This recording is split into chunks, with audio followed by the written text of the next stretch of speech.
Hello everyone, welcome back to Let's Play Middle-earth: Shadow of Mordor. We find ourselves... watching a vicious Graug fight. He's fighting a bunch of Caragors. We find ourselves here on the map back in the middle, which is actually fine with me because there's this rune we gotta get, there's a Sithilden I want to get. Looks like there's a ton of intelligence nearby. There's, of course, this challenge, which we have yet to do. I didn't even notice this, but there's an artifact back here in this cave. I wonder how hard that is to get to. So there's that. There's this outcast mission here. There's this tower here that we have to unlock still. There's all this stuff in the stronghold over here. What is this? Oh, okay. But what we're gonna do firsties is we're gonna read the appendices. So, if you haven't watched my Mass Effect Let's Plays, here's the way this works. When we do this kind of reading, I make this one whole episode. So, no further gameplay will take place in this episode. If you want to skip it, be my guest. Just skip to the next episode if there's one uploaded when you watch this, and you can catch up with me there. Otherwise, if you're interested in some of the lore and what they added to this game, let me indulge you now. What? This is okay. Maybe there would be something cool when this is completed, which I don't even know what we're going to get to do. Yep, we saw that. Nature. Ghouls. So there's some new stuff in here for... I've never seen some of this. Obviously, Caragors are new. Fidel's new. All this stuff's new. Oh, dear. There's a lot to read. Okay.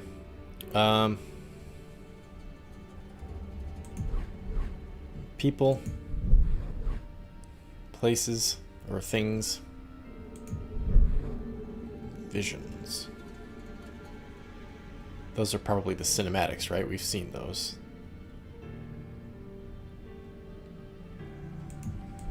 Alright, let's start with nature here. Ghouls. View details. These feral nocturnal beasts inhabit one or more, accurately, plague Mordor. They live in damp-fitted places or underground lairs and only emerge from their nests at night when they swarm in packs to bring down prey. Ghouls are carnivorous and not at all picky. They will feast on dead, rotting flesh and innards, or one another if the situation calls for it. They do not speak, but are clever creatures, and their attacks make use of numbers to ensure a foe is overwhelmed. Targets unfortunate enough to be chosen by them are also assaulted by the ghouls' acidic and deadly venom, which the creatures can spit over great distances.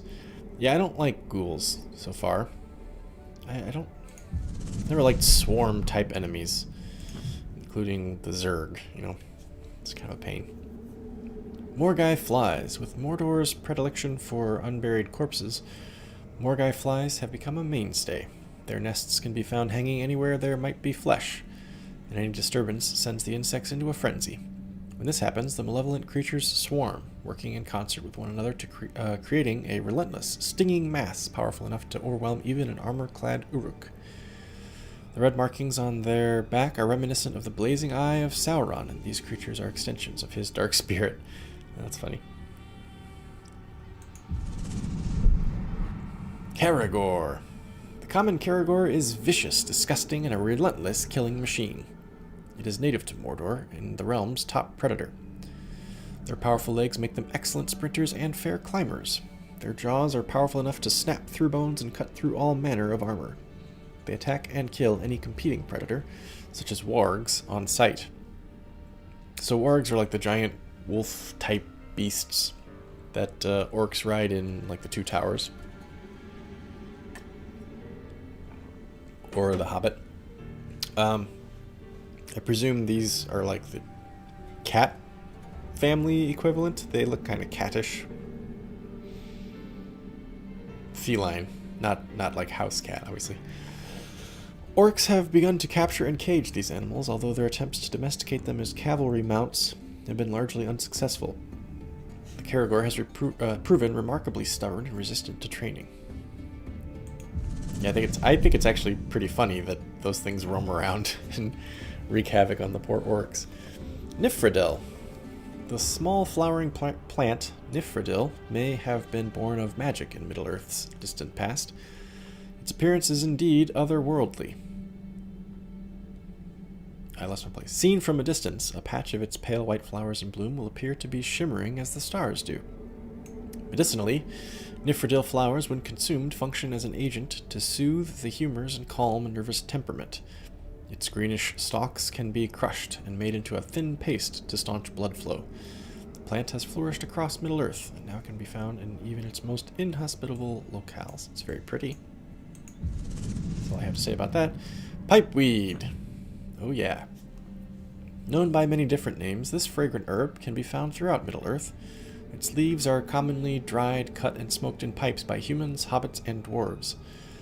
Because of the weed's popularity as a smoked agent, farmers have taken to devoting portions or all of their fields specifically for its growth and sale. The flowers of the pipeweed plant are less in demand and almost bitter tasting, but there is some evidence that these too have some value. Skilled herbalists have suggested the flowers, properly applied, can dull pain and inspire the senses.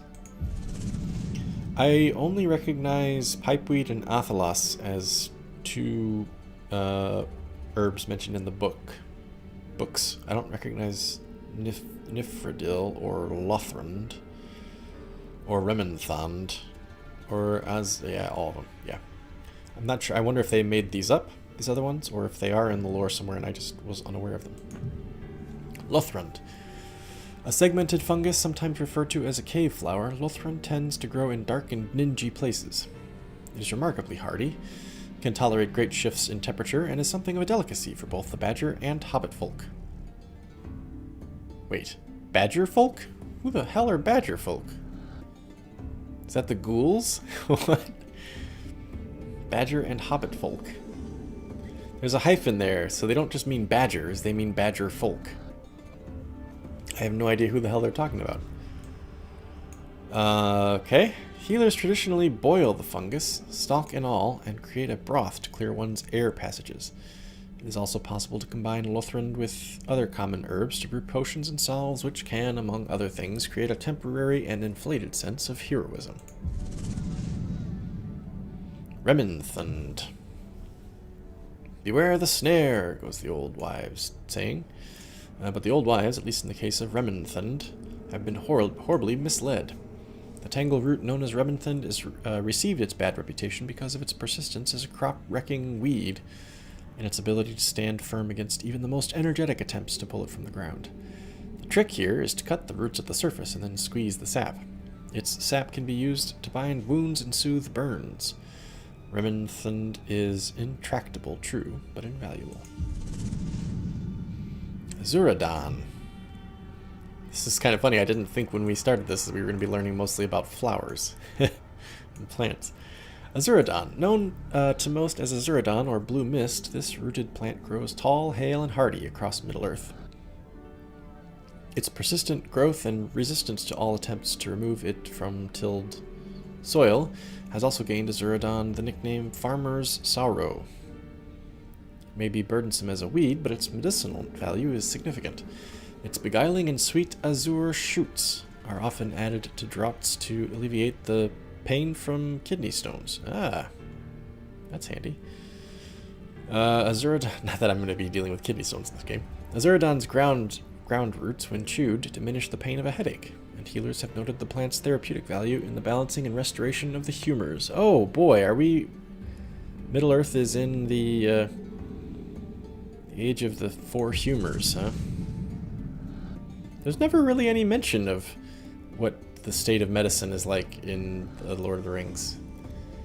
You hear herbs mentioned for like healing properties, but nobody ever talks about like, oh, his spleen ruptured. Like nobody, I don't know how much they know of anatomy and actual medicine.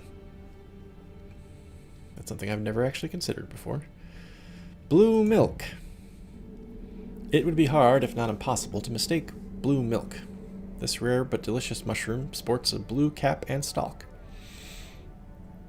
When cut, it produces a blue-hued, milky substance that is commonly employed in a variety of medicinal concoctions. A single blue milk, when consumed, will quell hunger for up to half a day and can instill a sense of heightened awareness. Mushroom cap and stalk can be separated and dried, then ground into flakes that are used in soups, or employed by healers medically in salves and unguents to treat sores. Mallows. God, there's so many freaking herbs. Okay. We're almost done with them. The ones we've discovered anyway. Mallows. A bell-shaped yellow-colored flower, mallows is sometimes mistaken for the never-fade alpharin. This is only from a distance, however. There is no mistaking the two up close. The great distance between alpharin and mallows lies in their fragrances. Alpharin's is pleasant, whereas mallows has a musty, skunky odor about it.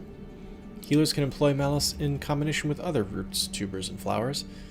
Its primary usage is in lozenges and draughts that will effectively stop a cough or soothe sore throats. Mallows is native to Gondor, but likely has spread as a result of the outcasts' exodus into Mordor. The outcasts. So I'm presuming they're Gondorians who were exiled for whatever reason and forced to live in Mordor. That's where we're getting like the prisoners, the lockpick, right, that we found. Presumably that's why Talion is here, because he killed a dude that was after his wife or something. Elgarin. The blood-red flower Elgarin may have grown in Middle-earth for centuries, perhaps since the First Age. Ancient texts suggest it was an evil omen, flowering where the bones of dead men rest. According to the legend, Elgarin also thrives on mishap and death in the suffering of others. The Uruks despise the plant because of its striking beauty and have targeted it for extermination to the extent that they have ignored the plant's usefulness as both an antitoxin and antivenom. Earth bread. Oh, cool. Roots. A starchy potato-like root, earth bread must be plucked from the ground, washed and peeled, and then cooked with salt to bring out its natural flavor. When prepared properly, its roots taste like a fine milled bread. When improperly prepared, it tastes like something far less palatable. Because the plant is something of a rarity in Middle-earth, little is known about its effects as a healing agent. But the Rangers of the Black Gate have sworn by this mysterious bread for years, and are able to make use of it in their travels. It's another thing that's not really talked about in the books or the movies is cuisine. Apart from potatoes and fish, and lembas bread, and beer, I don't know that Middle-earth cuisine is ever discussed. Gwyniwl. Gwyniwl is more commonly known as the twilight vine. Excuse me. Its delicate white flowering blooms are five-pointed and remarkably star-like. It's interesting to note Gwyniwl is common throughout Middle-earth, but never grows to a height taller than a dwarf. That's how we measure things. How tall was he? Well, he's about 2 dwarfs stacked on top of each other. Oh, that's tall. It'd be funny if you did. I mean, it's rather not emasculating. What's the word? It's rather offensive, but not. That's not the word I'm trying to think of. Belittling, sort of. I don't know. There's a word for it. I can't think of the word. But it's rather that. It's a little belittling to use a person as a measure of height, or rather an entire people. Like, that tower is about 36 dwarfs high. Well, that's quite a height for a tower. Yeah, that's silly. It also never grows where ivy does, although this peculiarity may be entirely coincidental. Herbalists know to collect the plant's flowers before they are in full bloom to use them in concoctions to cure colds and unblock stuffed noses. Hey, a cold cure? Damn, I'd trade all the medicine we have for a cold cure. The vines themselves have some value as a binding agent as well. Properly stripped, the vines can be cut and applied to wounds as makeshift bandages. Quick disclaimer, I don't actually want a cold cure over every other possible medicine that we have. Obviously, we can cure tons and tons of diseases that are deadly and dangerous. Colds are not that bad by comparison. I just hate them. Hythless. The flowering bush Hythless can be found in Middle-earth's southern realms. Its festive, almost beguiling appearance belies its deadly nature. The entire plant is toxic and deadly if ingested or even handled improperly. The Uruks refer to Hythless as Sauron's gift. Interesting. And steer clear of the plant. Assassins across Mordor use special gloves to collect Hythless berries. Ground and dried, the berries produce an odorless, colorless poison. Introduced into a victim's drink, it will produce the same deadly effect as Nightshade and Belladonna. Okay, we gotta explore Mordor to discover more. People. Talion! Alright, give us the lowdown. Whoa, we can zoom in. A Gondorian ranger, Talion was slaughtered on the Black Gate along with his wife, Eoreth, and his son, Durhail. Talion did not find peace in death, however. He was cursed and resurrected by a powerful wraith who possessed his body and reforged him as an undying spirit of vengeance. Talion's swordsmanship, speed, resistance, and training have all been augmented by the wraith's presence within him, as though he himself possessed the power of one of the great rings. He can view the unseen world, lay his hands on his foes, and exploit their fears or dominate their wills, making him a monster to the monsters. Talion is bound to Mordor, doomed to reside there until he can destroy the Black Captains who murdered his family, and face the Dark Lord who commands them. Well, we won't be able to beat him, as evidenced by the movies.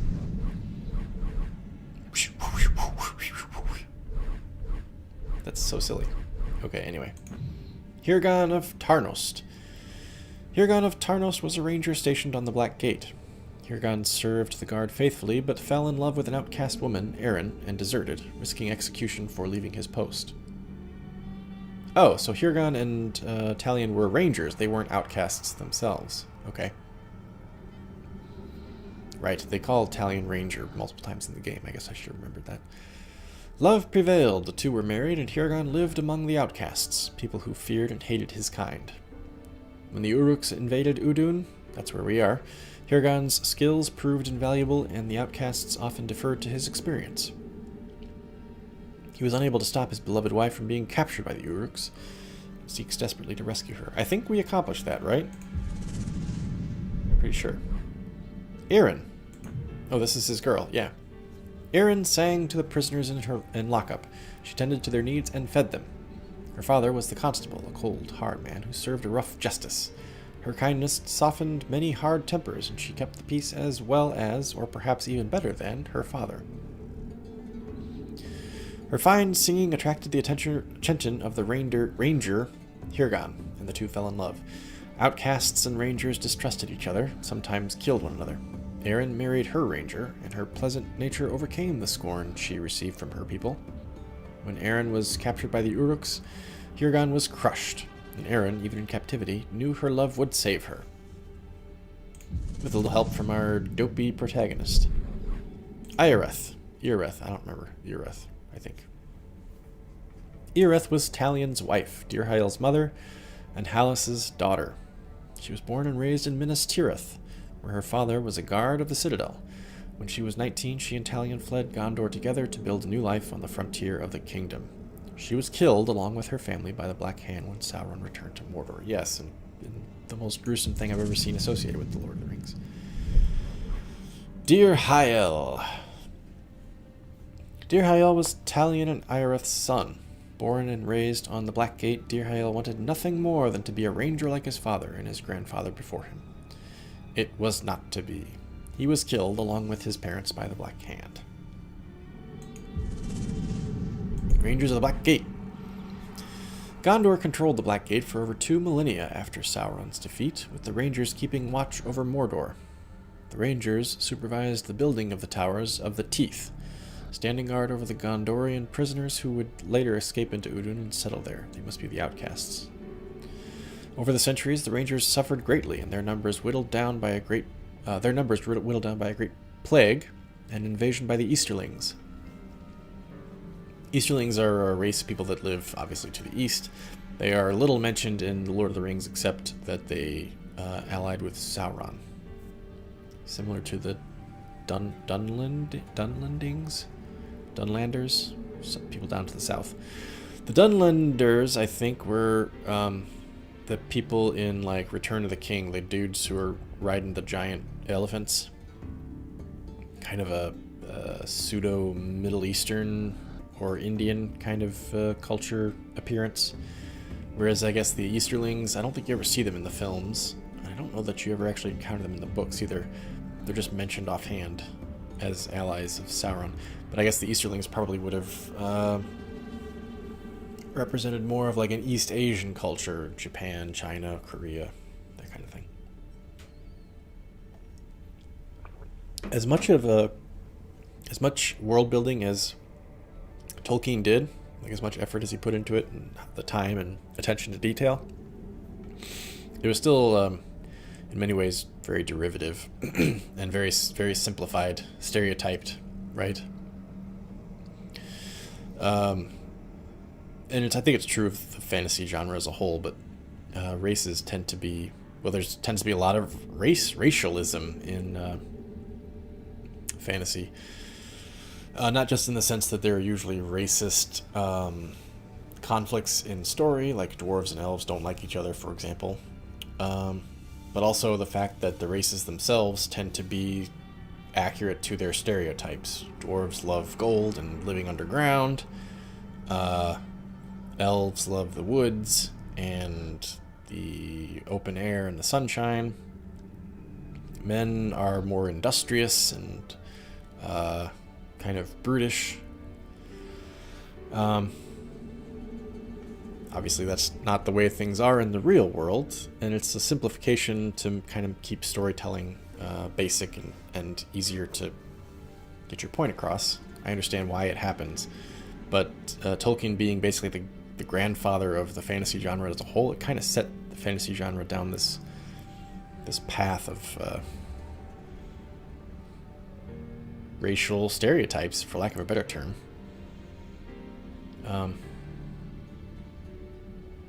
Which is appealing to the mind in a certain way because it's like simplifies things. It's like, oh, okay.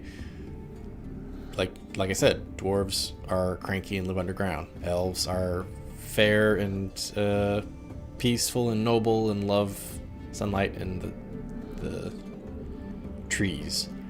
It's kind of sets your mind at ease to just know, oh, okay, there's just these few simple rules about people I need to remember, and I'll know everything about everybody, or at least the basics, you know.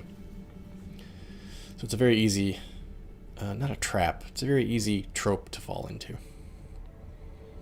Anyway, that's a small digression there. I don't really know how else fantasy could do it.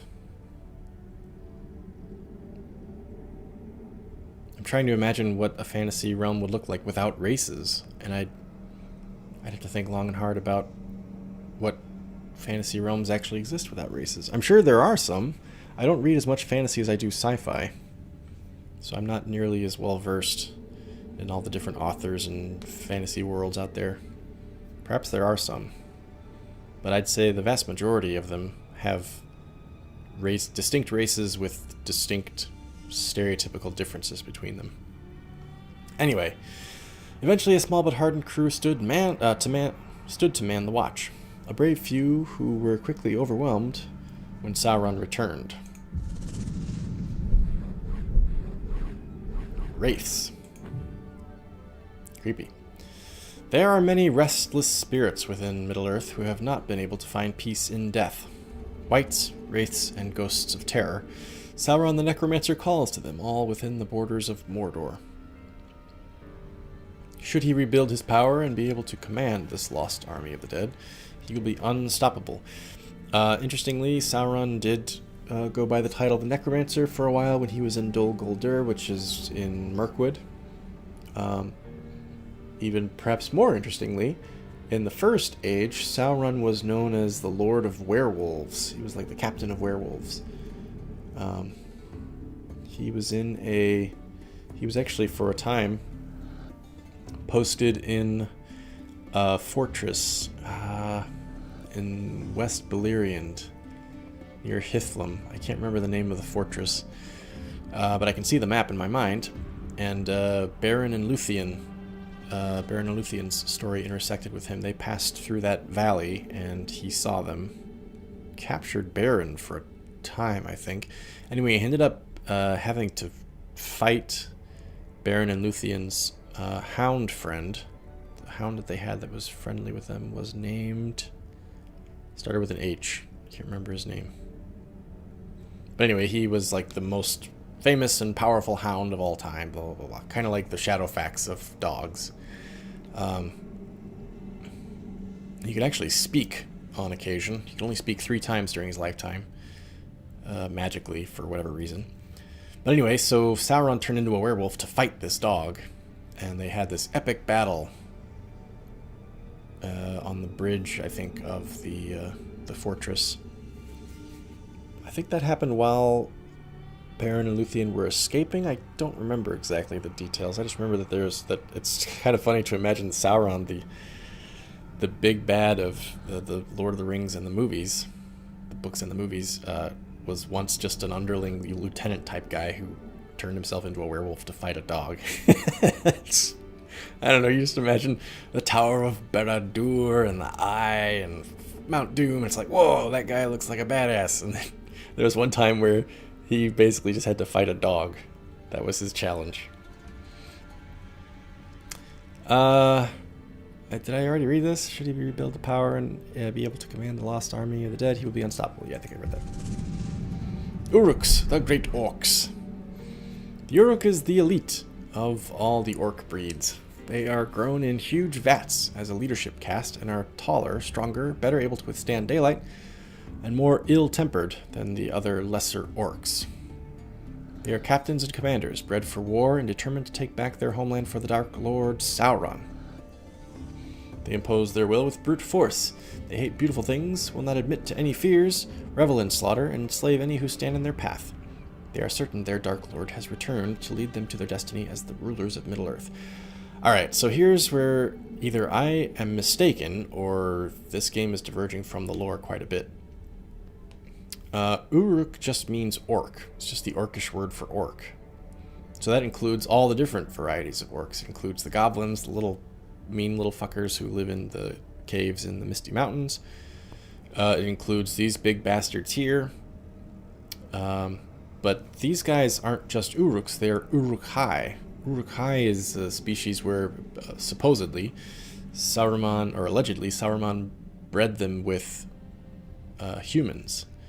And so they're kind of a mix, and that's why they're able to withstand the sunlight better. So I don't understand why we have Uruk-hai here in Mordor before Saruman has revealed himself as having turned evil and helping Sauron. At this point, Saruman either is just starting to or hasn't yet developed Uruk-hai. So why Sauron has a bunch of them, I have no idea. And why they call them Uruks instead of Uruk-hai, I don't know. Because goblins are also Uruks. It just means orc.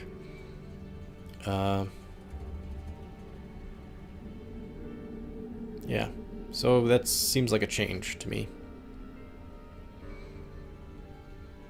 It's a fine change. I don't have a problem with it. It's just an inconsistency. And I'm kind of thinking to myself, like, wait a minute, have I been wrong this whole time? I don't think so. Anyway, Uruk-hai. I forget what hai means. But it translates to something. Something orc, obviously. Gollum.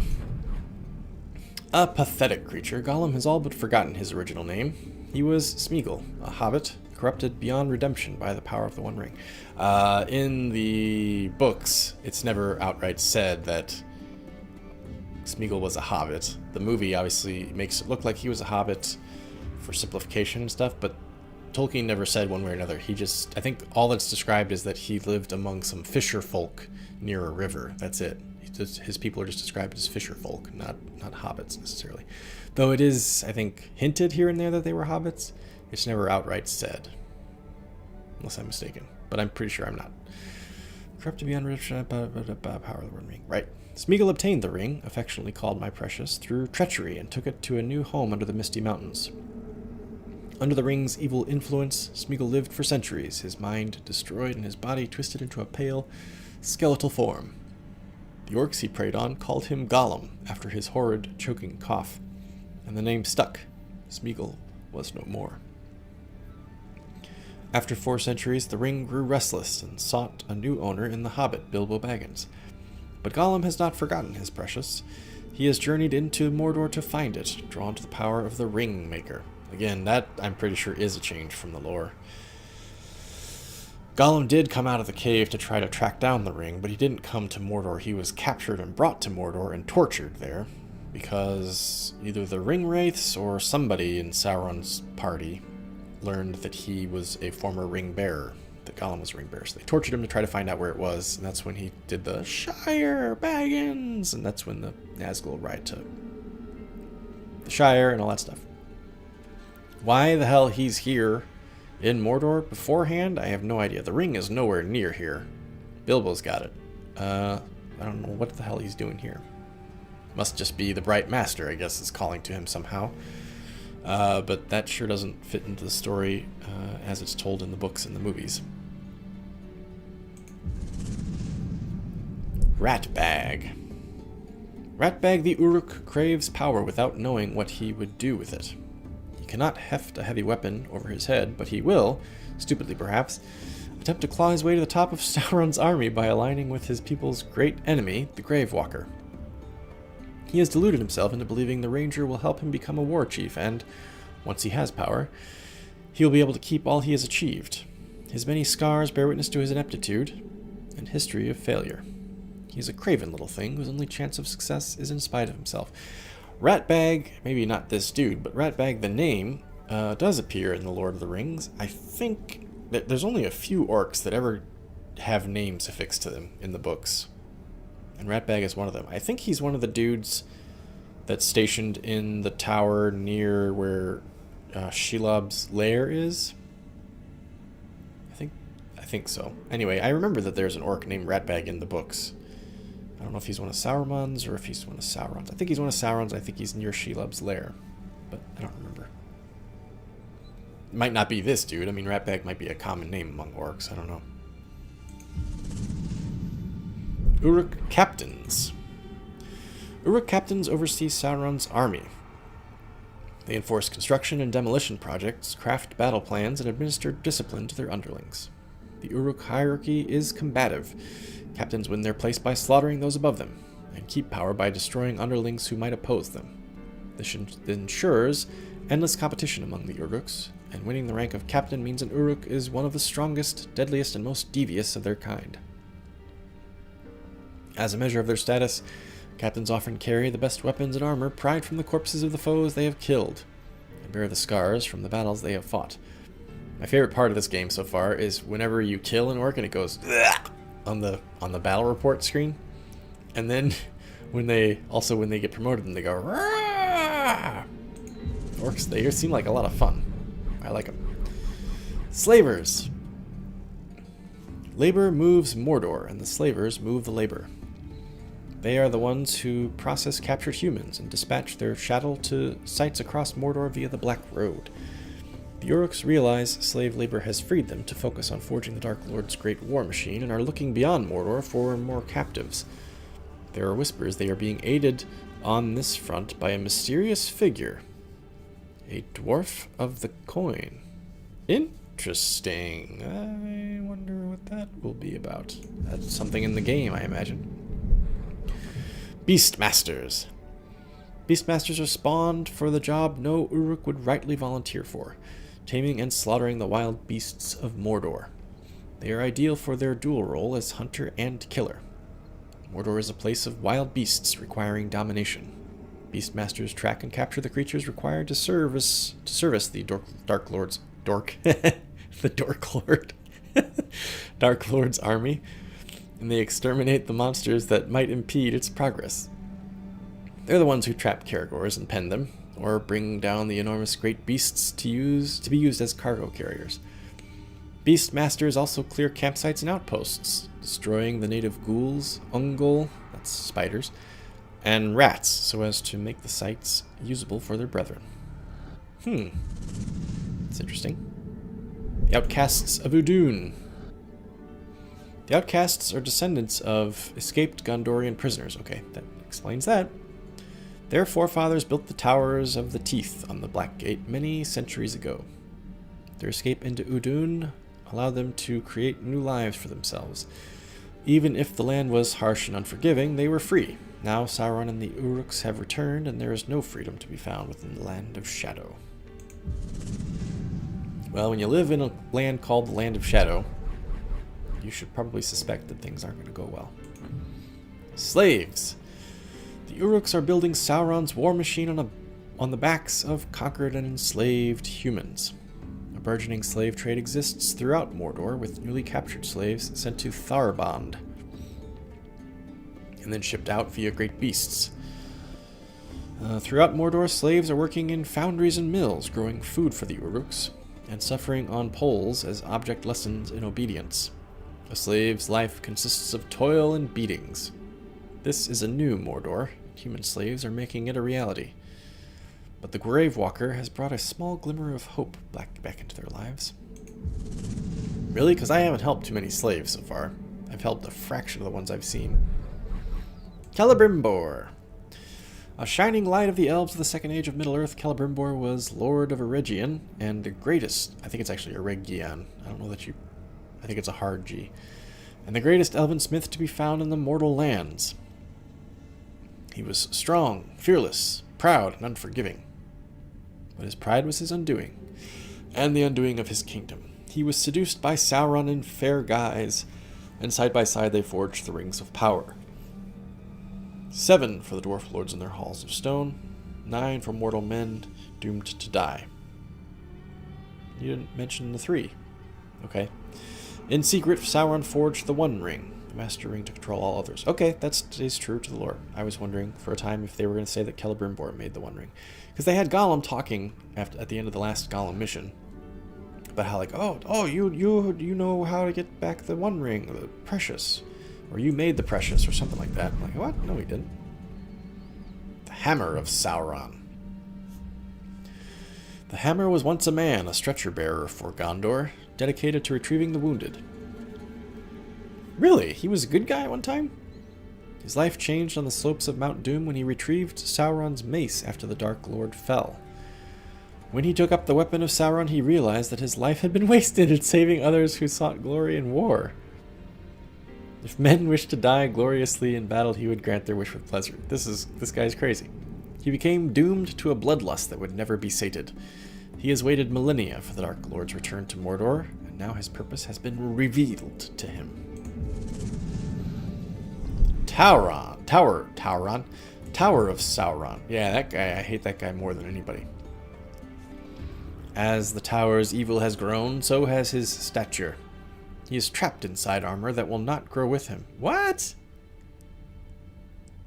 That's stupid and kind of insane. Okay. And his agony is exquisite. He was once a Númenórean, and as he can recall, he either built a tower or was locked inside one. He can't remember. His appearance is horrific. To stand near him is to feel the revulsion he feels for himself. Even his fellow captains despise the tower, although they have come to rely on his great corrupting evil. His propensity for slaughter is unmatched. He makes his victims feel his pain, and he revels in it. Alright, just an all-around jerk. The Black Hand of Sauron. The Black Hand is the greatest and the most feared of the Black Captains. His mere presence on the battlefield spreads terror among his foes and servants alike. Some say he was once a great king from the east who brought Sauron the heads of 2 Istari as gifts. Wow. What? Excuse me. The Istari are wizards. The wizards. Sauron, Gandalf, Radagast. The story is that at the beginning of the Third Age, I think, 5 Istari, who end up being Maiar, which are kind of the demigod level underneath the Valar, who are the gods. 5 Istari come to Middle-earth. 3 of them, Sauron, Gandalf, and Radagast, stick around in the west to help out. 2 of them go to the east. I think their names are mentioned in the lore somewhere, but that's kind of all you hear about them. You just hear their names and that they went to the east, and that's it. You have no idea what they did, or what their purpose was, or what their focuses were, or anything like that. And here, this is claiming that he killed them and brought their heads to Sauron. Cool way to work it into the lore, I guess. I'd rather not know what happened to those two, though. It's kind of neat having the mystery. But anyway, others say that he returned across the seas with Sauron after the fall of Numenor. Still others claim that he is the Dark Lord himself, once again taking fair form within Mordor. I don't think that's the case. Otherwise, I would imagine he'd be way more powerful than he is.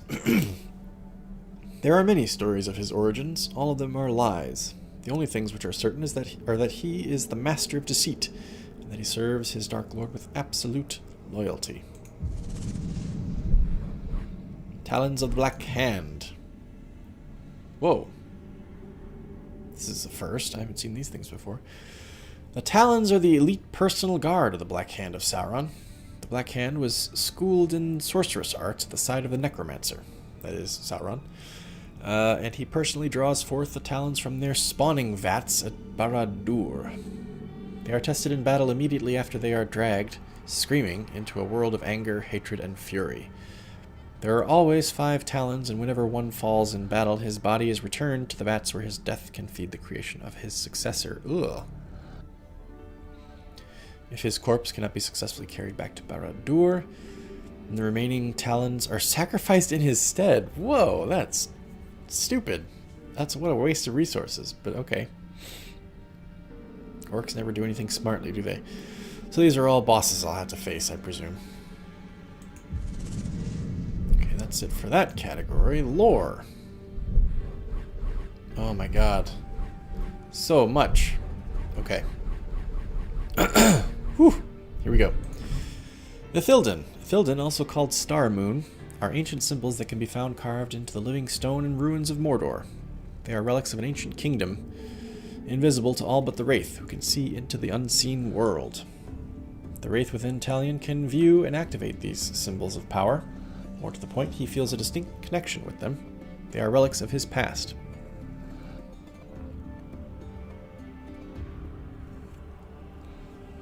Whew. Sorry, I had to take a drink there. Pretty sure Ithilden is what the Holland Gate, the gate into Moria that Gandalf takes his time opening because he can't remember the password, and then the octopus thing attacks the Watcher in the lake, attacks them, and pulls the doors down. That door, the lettering on the door was Ithilden, I think. Mirian. These coins were minted by the elven smiths of Eredgion, and Mirian became the currency of that realm, prized throughout Middle-earth. As with the Ithilden, Star Moon, with which they marked their doors, Mirian was wrought from mithril, which they traded with the dwarves for. The currency would commonly be traded between the races at locations such as the Market of Khazad-dûm. To honor the dwarves, Mirian pieces featured Durin's door on one side and its great forge on the other. That's cool.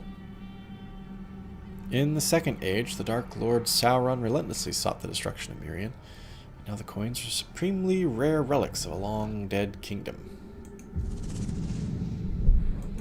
Runes. Behold the runes! Elvish smiths detail their great deeds and commemorate the triumphs of long-dead warriors with these enigmatic and powerful markings. The smiths employ arcane craft to create their runes, recording the final fate of their enemies with the metallic compound Ithilden and attaching them to their armor, blades, and great bows. In this way, the elves create and cast a unique legend for their fabled weapons. This legend will grow with each great deed. The Uruks will come to know weapons adorned by them in name, as they have Glamdring and Orcrist, and to fear its great power. Glamdring was Gandalf's sword, Orcrist was Theoden's sword, I think? Not Theoden, sorry. Oh god, I can't remember the dude's name. The dwarf. Thorin Oakenshield. They found those swords in the cave that the trolls were living near, I think. back in The Hobbit. Pretty sure. Anyway. Runes. Mordor. That looks, actually, apart from the giant beasts in the air, that looks downright friendly. Oh, and the lightning. I see the lightning. Okay. And the towers with flames. Alright, fine. Maybe not that friendly. A land of shadow and the home of the second Dark Lord of Middle-earth, Sauron. First one being Melkor, or Morgoth. Mordor beckons to spirits and calls dark things to its twisted heart. It is home to many monstrous creatures, among them Caragors, Graugs, and the Ungol. Monsters neither the Uruks nor their Dark Lord have tamed. Its burning heart, Orodruin, Mount Doom, currently lays dormant. It has been still for thousands of years. Sauron's fortress, Barad-dûr, has not been fully razed, and is cloaked from sight by a dark shroud. I wonder if that's... Why would that be? Anyway, the Uruks have seized all of Mordor from the Black Gate to Nirn, hundreds of miles to the south. Many innocent people have been trapped with little hope of escape. Morannon. The Black Gate of Mordor is a formidable defensive structure that spans the gap between Mordor's arid Lithui, Ash Mountains, and the Efelduath, Mountains of Shadow. It has alternately protected Mordor from Gondorian invasion and Gondor from Mordor. Its walls are built of stone and are impregnable. The magnificent structure was created during the Second Age by the Dark Lord Sauron's forces using the power of the One Ring. I did not know that. That's new. Later, after Sauron's defeat at the Battle of Dagorlad, Gondorians used prison labor to construct the Towers of the Teeth, Narcost and Carcost, on either side of the Great Wall. Rangers of Gondor manned the gate for over 2,000 years, but their numbers have declined dramatically since the Great Plague. Udun. The Valley of Udun is a harsh and unaccommodating land, used primarily as a way station for armies with ambitions to breach Mordor, or attack from it. The sprawling land was once populated by Gondorian outcasts, but is now commanded by the Uruks. Udun is bounded by the Black Gate in the north, and the iron jaws of Karak Angren to the south, defended by the reoccupied stronghold Durothang, and cut by the imposing Black Road leading to the fortress ruins of Barad-dûr, where the Dark Lord has retreated after his defeat by the White Council at Dol Guldur in Mirkwood. The events which happened concurrently with The Hobbit. Orodruin, okay. Orodruin, better known as Mount Doom, is the greatest volcano in Middle-earth, and is the fiery heart of Sauron's realm. It was in the Samath Naur, Chambers of Fire, within the mountain that Sauron forged the One Ring to dominate all of Middle-earth, and this is the only place where it can be unmade. Orodruin has been dormant since the One Ring was cut from Sauron's hand on its very slopes. It will once more burst into flame when Sauron has rebuilt his power in the ruins of Barad-dûr. Barad-dûr, speaking of. Oh, I see. It's like partly there. Barad-dûr, the Dark Tower, has lain in ruins since it was cast down by Gondor after Sauron's defeat at the end of the Second Age. However, as long as Sauron survives, the foundations of Barad-dûr can never be destroyed. It is to these ruins that Sauron has retreated since his return to Mordor. Hidden behind a sorcerous veil, he has begun to rebuild his power for the great War of the Ring to come. Karak Angren. The iron jaws of... I just want to pan a little bit so we can see that statue a little bit better. Up there. The iron jaws of Karak Angren are formed by spurs from Mordor's arid Lithui, Ash Mountains, and its Efelduath, Mountains of Shadow. The solitary gateway between the Valley of Udun to the north and the Plateau of Gorgoroth to the south, this pass has been heavily modified to augment its defenses, and its Black Road has been dramatically widened to prepare for the Dark Lord's armies. Under Uruk's supervision, slaves at Karak Angren have constructed the Gorthar, an impressive towering stone and steel monument to Sauron, one paying homage to the Dark Lord's past and celebrating his inevitable victory over the kingdoms of men. So in Return of the King, remember the scene, the final battle in front of the Black Gate?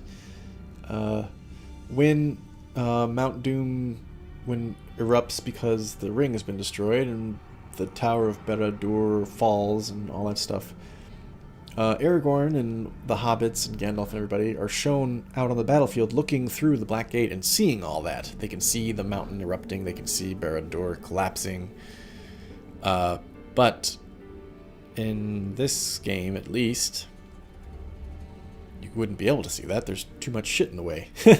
You got all of Udun to look through, and then a whole nother gate after that. Which makes me, and actually thinking about it, it's supposed to be miles and miles between the Black Gate and this gate, Karak Angren.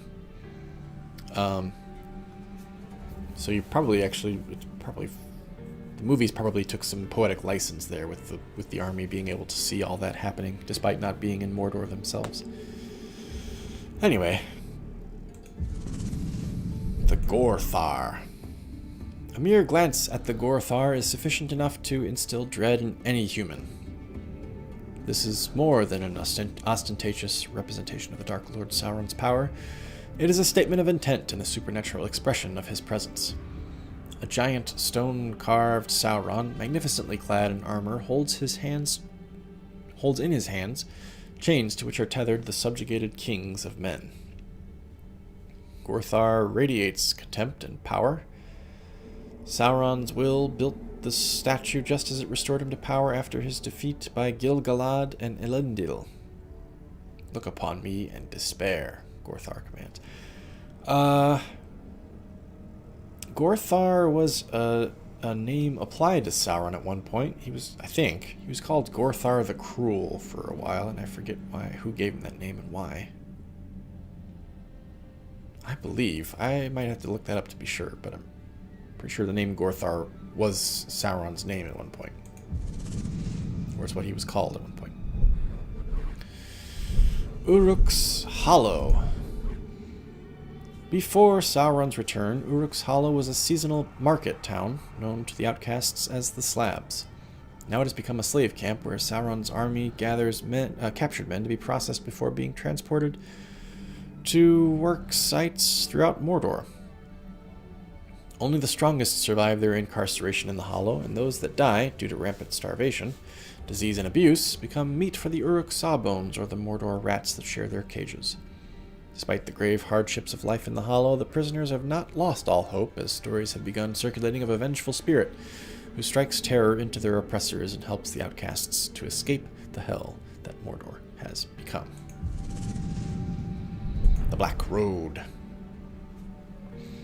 Mordor's central highway, the Black Road, runs from the Black Gate through the Valley of Udun, intersects the Gorgoroth Plains, and terminates at the edges of the Sorcerer's Vale, protecting the fortress of Barad-dûr. Great. Glad we're getting a good road atlas explanation of the Black Road here. One second.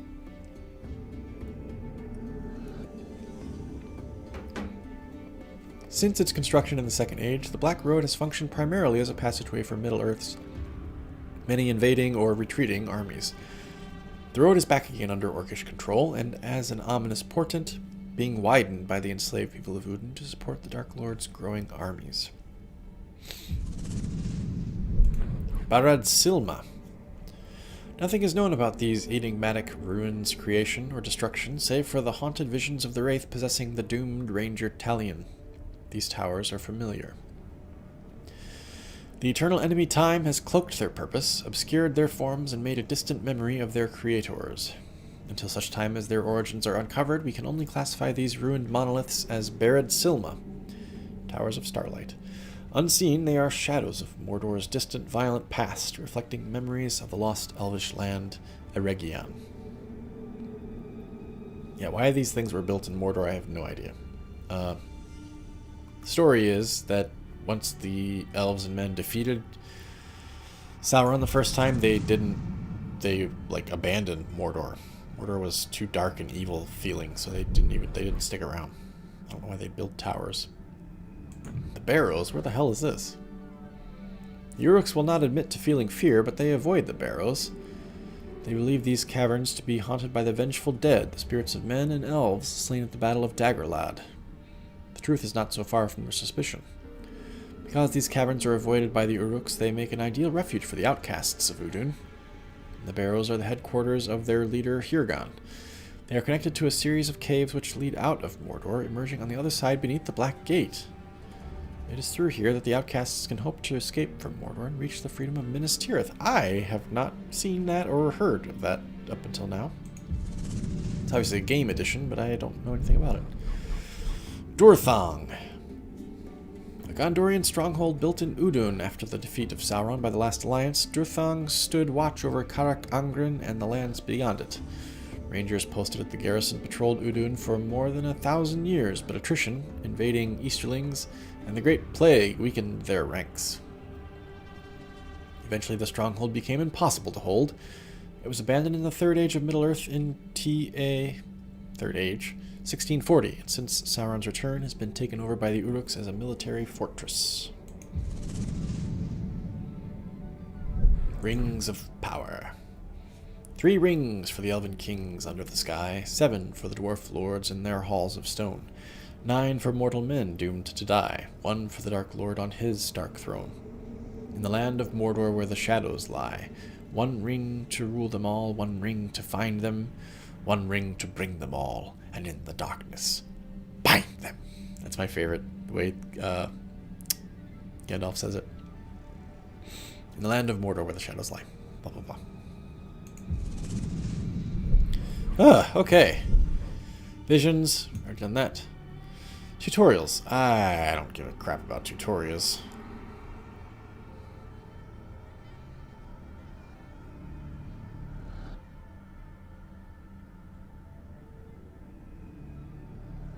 Captains. Oh, wait. Worms and intel pickups are visible on the main map. Okay, yeah, I knew that. Okay, we knew all that.